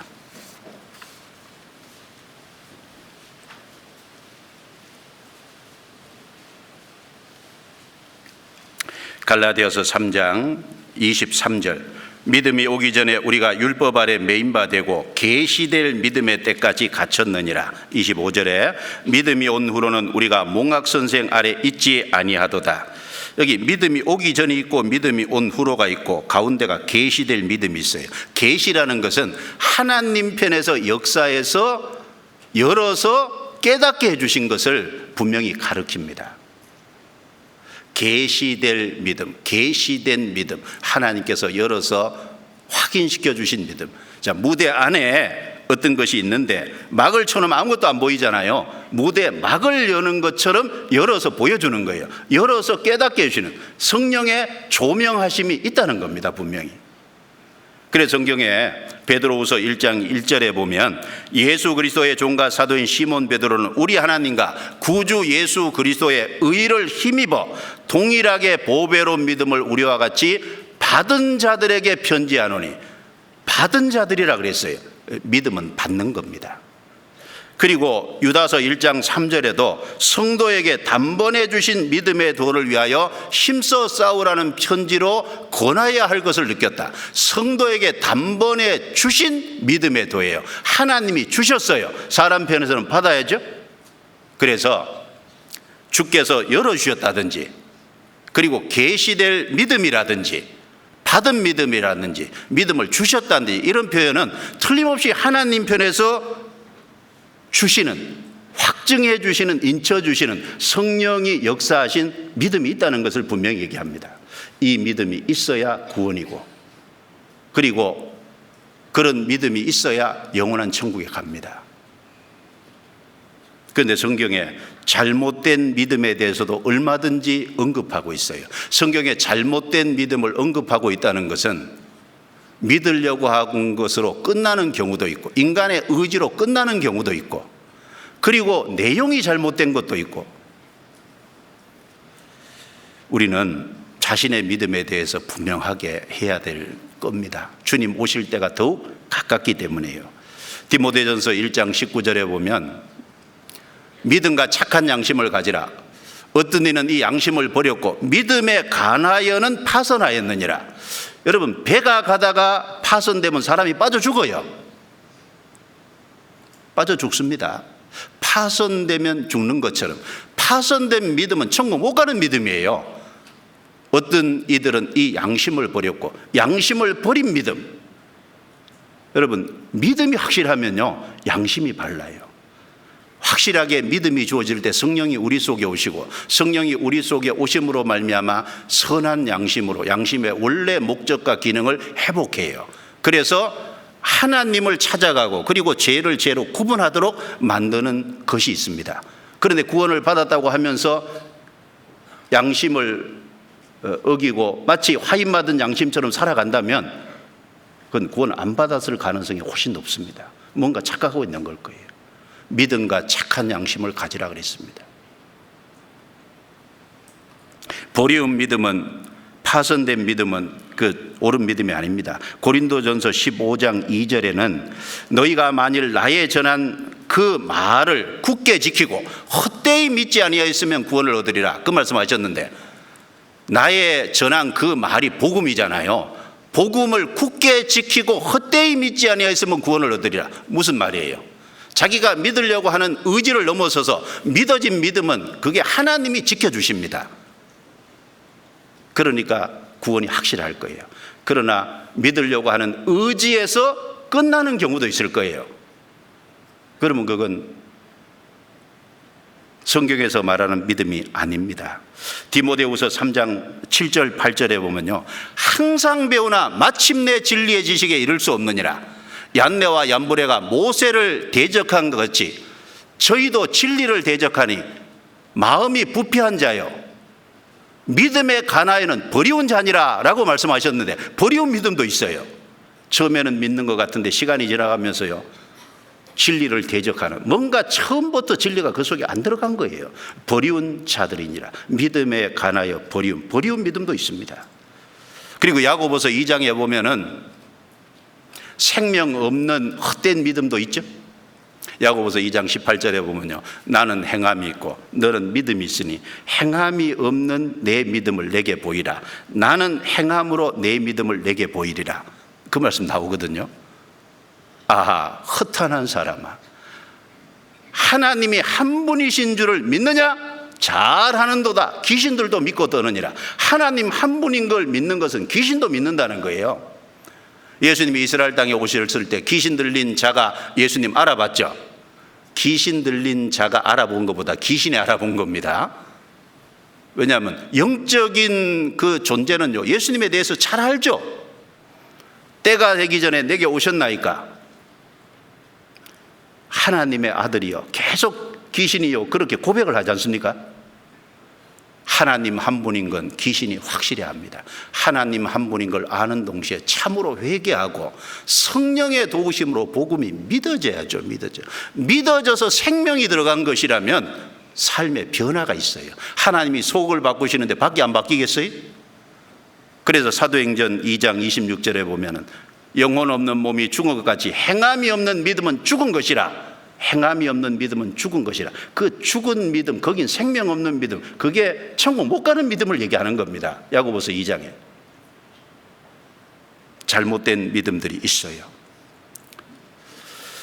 마태복음 13장을 찾겠습니다. 마태복음 13장.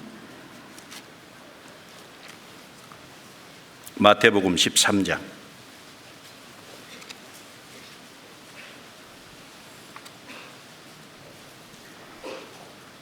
마태복음 13장 18절부터 제가 읽어보겠습니다. 그런즉 씨 뿌리는 비유를 들으라. 아무나 천국 말씀을 듣고 깨닫지 못할 때는 악한 자가 와서 그 마음에 뿌리운 것을 빼앗나니 이는 곧 길가에 뿌리운 자요 돌밭에 뿌리웠다는 것은 말씀을 듣고 즉시 기쁨으로 받되 그 속에 뿌리가 없어 잠시 견디다가 말씀을 인하여 환난이나 핍박이 일어나는 때에는 곧 넘어지는 자요 가시떨기에 뿌리웠다는 것은 말씀을 들으나 세상의 염려와 재리의 유혹에 말씀이 막혀 결실치 못하는 자요 좋은 땅에 뿌리웠다는 것은 같이 읽겠습니다. 말씀을 듣고 깨닫는 자니 결실하여 혹 100배 혹 60배 혹 30배가 되느니라. 자, 여기 씨 뿌리는 비유에 보면 4개의 밭이 나오잖아요. 19절에 보면 길가에 뿌리운 자요 20절에 보면 돌밭에 뿌리운 자 22절에 가시떨기에 뿌리운 자 23절에 좋은 땅에 뿌리운 자 좋은 땅에 뿌렸을 때 듣고 깨달아요. 그래서 열매까지 30배, 60배, 100배의 결실을 이룹니다. 여기 길가, 그 다음에 돌짝밭, 가시밭 이것은 다 천국 못 가는 믿음입니다. 깨달은 사람만 천국 가는 믿음이잖아요. 길가 같은 밭은요 아예 처음부터 그 씨를 새가 와서 쪼아 먹어버린 것처럼 마귀가 와서 뿌리운 말씀을 즉시 빼앗아가요. 하나도 안 남아요. 그런 사람이 있어요. 그런데 돌밭에 뿌렸다는 것은 돌밭에 뿌려져서 좀 난 것 같잖아요. 그런데 해가 돋고 하면요 뿌리가 못 내리니까 결국 말라 죽잖아요. 가시떨기에 뿌리웠다는 건 가시가 기운을 막는 거지 않습니까? 그래서 어떤 세상의 염려, 재리의 유혹 이런 것에 말미암아 결국 넘어지는 그리고 어떤 환난이나 역경 속에서 잠시 견디다가 넘어지는 이게 3가지 경우는 전부 믿어진 믿음은 아닌 거예요. 깨닫게 해주신 믿음은 아닌 겁니다. 성령이 역사하신 인쳐주신 믿음은 아닌 거예요. 어디만 성령이 인쳐주신 믿음이냐? 깨달은 믿음만 인쳐주신 믿음입니다. 깨닫는 자니 그랬죠. 왜 여기 깨닫는 것이 중요하냐 하면 14절에 13절 14절 그러므로 내가 저희에게 비유로 말하기는 저희가 보아도 보지 못하며 들어도 듣지 못하며 깨닫지 못함이니라. 이사야의 예언이 저희에게 이루었으니 일렀으되 같이 읽습니다. 너희가 듣기는 들어도 깨닫지 못할 것이요 보기는 보아도 알지 못하리라. 자, 듣기는 들어도 깨닫지 못할 것이요 깨달아야 되는데 못 깨달아요. 못 깨달은 것은 이것은 하나님이 인정하시는 믿음이 아니죠. 그 13절에도 깨닫지 못함이라. 그 다음에 15절에도 봐요. 이 백성들의 마음이 완악하여져서 그 귀는 듣기에 둔하고 눈은 감았으니 이는 눈으로 보고 귀로 듣고 마음으로 깨달아 돌이켜 내게 고침을 받을까 두려워함이니라 하였느니라.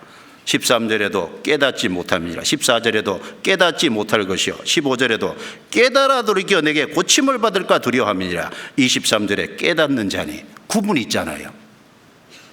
좋은 땅에 뿌리운 경우만 깨달은 경우입니다.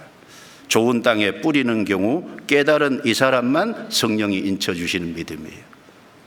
죄사함이 확실하게 믿어질 때 성령의 도우심으로 믿어질 때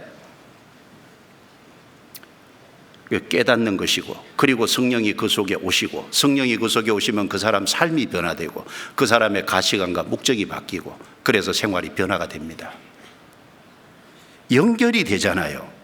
그러면 어떤 분은 믿으려고 하는 의지가 아니라 믿어지는 하나님 편에서 믿어지게 해 주신 것이 진짜 믿음이라고 하니까 어떤 분은 이래요. 선을 딱 그어놓고요 이제나 저제나 믿음이 오기를 기다려요. 그것도 옳은 게 아니죠. 자, 잘 보세요. 믿으려고 하는 의지를 가지니까 믿어지게 해주신 겁니다. 아시겠죠? 믿으려고 하는 의지가 잘못됐다는 게 아니에요. 그래서 성경에 요한복음에 보면 계속 뭐라고 말씀합니까? 믿으라고 얘기하잖아요. 믿으라고 반복해서 얘기하는 건 인간의 의지가 필요하다는 거예요. 우리 편에서는 마음을 열고 들으려고 하고, 우리 편에서는 복음을 듣고 깨달으려고 하고, 우리 편에서는 믿으려고 하는 의지가 필요합니다. 그런데 그 믿으려고 하는 의지가 있을 때, 정말 간절한 마음으로 사모할 때 성령께서 열어서 확실히 인쳐주시고 깨닫게까지 해주시는 거예요. 믿으려고 하는 사람을 믿게 해주십니다. 아시겠죠? 믿으려고 하는 것 자체가 그렇다고 잘못된 것은 아닙니다. 성경 로마서 10장을 찾겠습니다. 로마서 10장. 로마서 10장 9절 10절.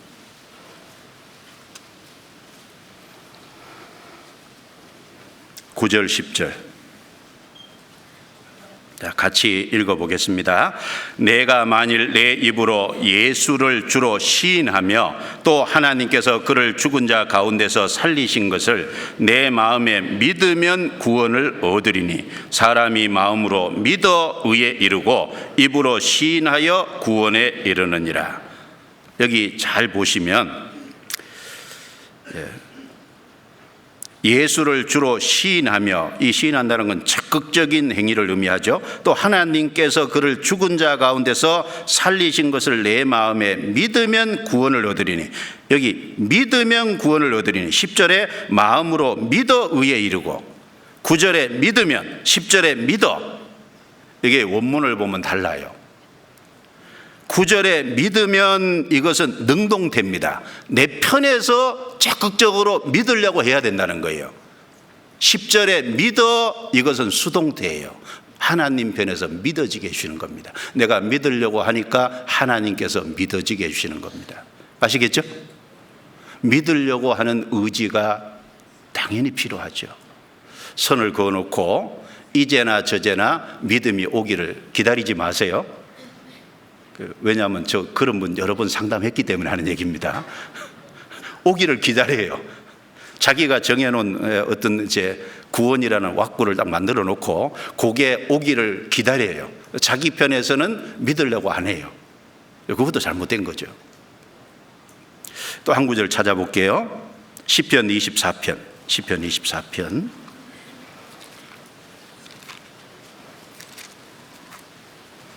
시편 24편입니다.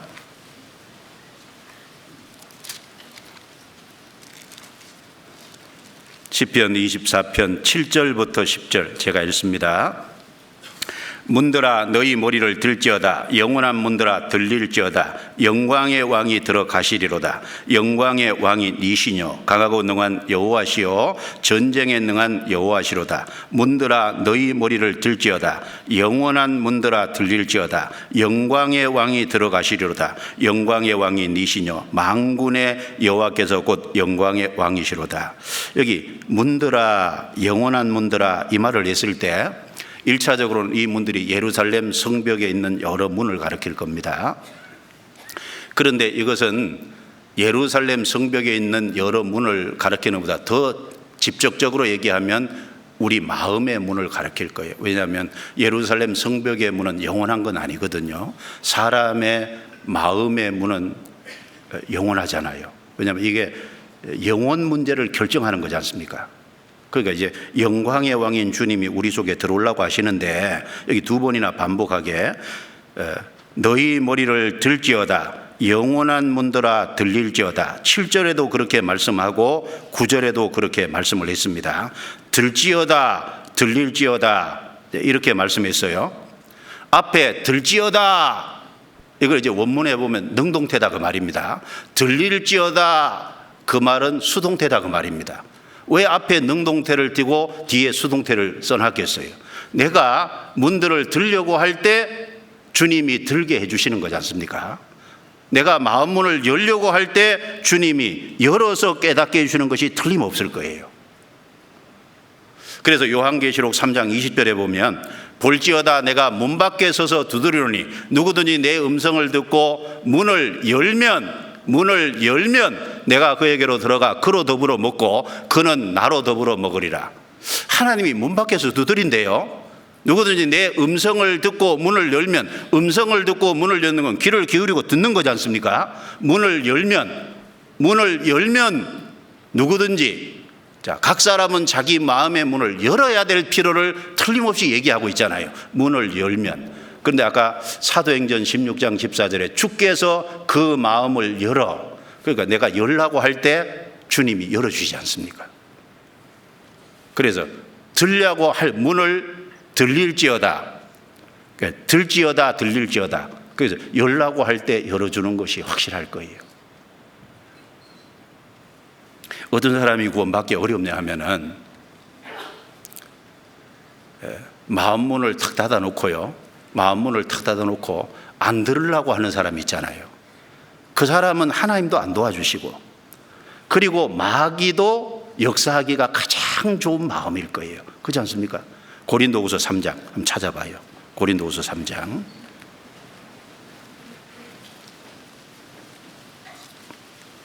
고린도후서 4장 3절 4절 제가 읽습니다. 고린도후서 4장 3절. 만일 우리 복음이 가리웠으면 망하는 자들에게 가리운 것이라. 그 중에 이 세상 신이 믿지 아니하는 자들의 마음을 혼미케 하여 그리스도의 영광의 복음의 광채가 비치지 못하게 함이니 그리스도는 하나님의 형상이니라. 자, 우리 복음이 가리웠으면 망하는 자들에게 가리웠다. 언론 보면은 망하는 사람이 정해져 있나 이런 생각을 할 수 있습니다. 그런데 4절에 가면 이 세상 신이, 마귀가 믿지 아니하는 자들의 마음을 혼미케 하여, 무슨 말입니까? 안 믿으려고 고집 부리는 사람의 마음을 헷갈리게 해서 역사하기가 좋다 그 말이에요. 마음 문을 탁 닫아 건 사람, 그 사람은 하나님도 안 도와주시고 마귀가 역사하기가 가장 좋은 마음인 거예요. 그러니까 사람은 마음 문을 열고 들으려고 해야 되고 하나님의 도와주기를 바라고 간절히 기도해야 되는 것이 맞고, 그리고 말씀을 계속해서 들으면, 내가 열려고 하면 주님께서 활짝 열어서 마음에 그 내용이 이해되게 하고 깨달아지게 되고, 그리고 확신을 심어주실 거예요. 그리고 성령께서 그 속에 들어오셔서 내주를 하게 되시고, 그리고 속이 바뀌니까 그 다음에 그것도 바뀌게 되는 겁니다. 그래서 사람이 의지를 가지고 믿으려고 하는 것하고 하나님 편에서 성령의 역사로 믿어지게 해주시는 것은 틀림없이 다릅니다. 후자의 믿음이 있어야 되는 거예요. 그래서 한 구절만 오늘 보겠습니다. 데살로니가 전서 1장 5절입니다. 자, 이런 믿음이 있어야 되겠죠.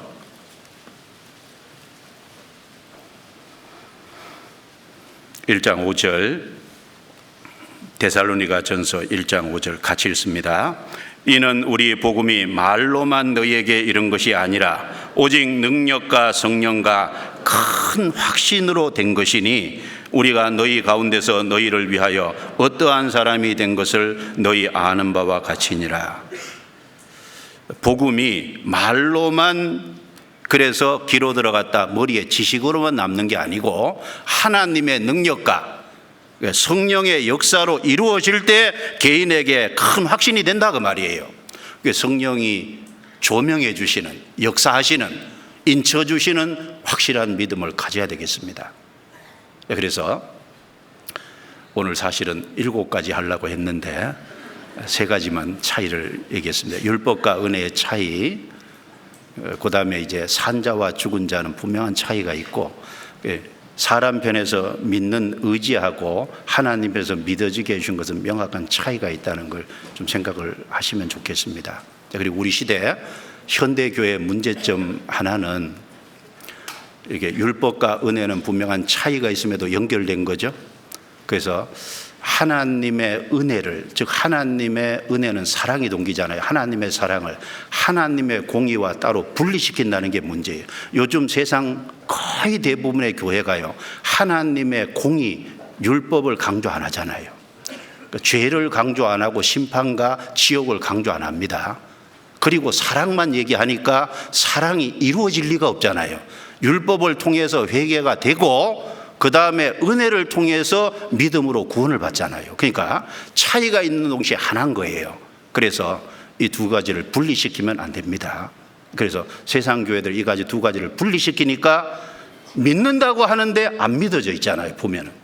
왜냐하면 은혜만 떼어내서 사랑만 떼어내서 얘기하기 때문에 문제가 있는 겁니다. 그래서 그것을 분명히 딱 이해를 하시고 마음에 새기면 우리 개인의 구원 문제, 또 이제 나머지 분을 전도하는데 도움을 주는데 도움이 될 거라고 생각합니다. 기도하겠습니다.